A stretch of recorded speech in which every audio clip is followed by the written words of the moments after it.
What if I told you this Union fort didn't make the history books, but helped save an entire army? Just outside Franklin, Tennessee, Fort Granger sat quiet until November 30th, 1864. Fort Granger Park, Franklin, Tennessee, on the site, just west of Interstate 65 and the northeast side of Franklin, is a great place to just sit and think about the hustle and bustle of Civil War enjoyment. As 20,000 Confederate troops charged the Union line, artillery from this fort rained down, breaking Hood's flank and protecting the Union escape. Built by freedmen and soldiers, Fort Granger never headlined a battle, but it changed one. It's still here, still quiet, still watching the valley it once defended. The Civil War wasn't won with glory, it was won with positions like this.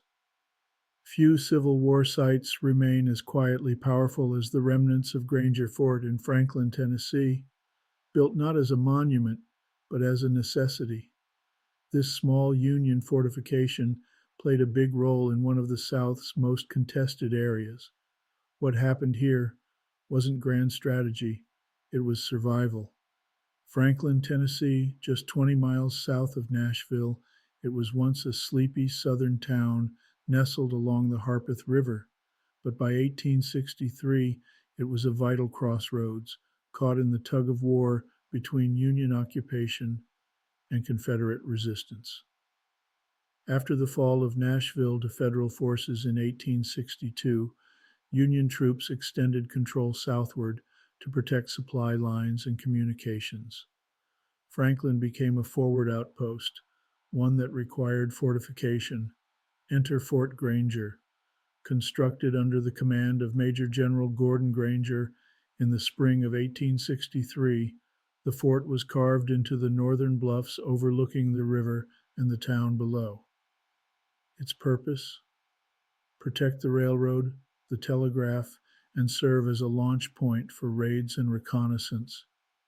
Built largely by African American laborers, many of them escaped slaves known as contrabands, Fort Granger was a textbook example of military engineering. Earth and timber formed its core. Artillery placements covered the main approaches to Franklin, while its elevated position gave Union forces a commanding view of the region. The fort wasn't flashy. It didn't need to be. But it was effective, about 275 yards long and 125 yards wide, with defensive positions ready to repel any Southern advance. Life inside Fort Granger was often monotonous but tense.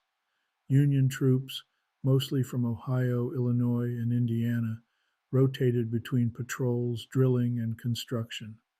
Soldiers wrote letters home about the town below, both its charm and its Confederate sympathies.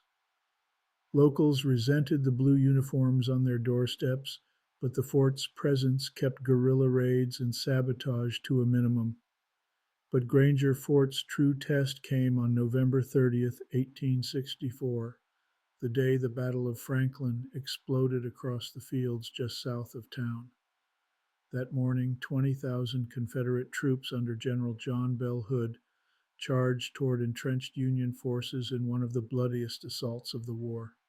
From Fort Granger, Union artillery rained down shells, hammering the attacking Confederates from above.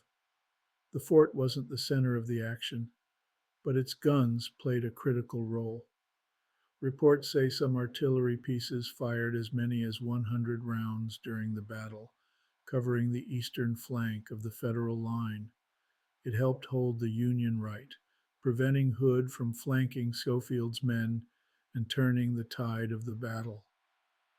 By morning, the fields of Franklin were soaked in blood. Nearly 10,000 men lay killed, wounded, or missing, most of them Confederate. Hood's gamble had failed, and the South would never recover. Fort Granger, battered but intact, stood witness. In the weeks that followed, Union forces continued their march into the heart of the Confederacy. The fort's usefulness faded with the war's close in 1865.